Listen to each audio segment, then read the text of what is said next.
যেইভাবে চলছে এইটা এমন তো না যে হুটহাট করে সব জায়গায় হয়ে যাচ্ছে।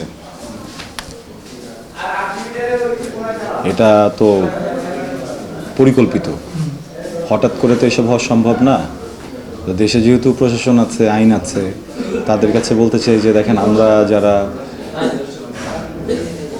অভিনয় করি, গান গাই বা শিল্পী যারা আছি, তারা আসলে আপনাদেরই অ্যাসেট। এখন হয়তোবা আমরা বিভিন্ন জায়গায় ছোট হচ্ছি, হেয় হচ্ছি, রিস্কে পড়ে যাচ্ছি।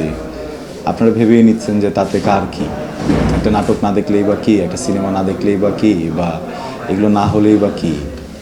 কিন্তু আমরা চলে গেলাম, এর পরে যে পরবর্তী স্টেপটা আপনাদের উপরে আসবে না, এটা কি আপনারা নিশ্চিত? এটা তো আপনারা নিশ্চিত না। তো আপনাদের দেশের কালচার, আপনাদের দেশের ঐতিহ্য, আপনাদের দেশের বিনোদনের মাধ্যমগুলো আসলে কিভাবে আপনারা প্রোটেক্ট করবেন, এটা আপনাদের দায়িত্ব।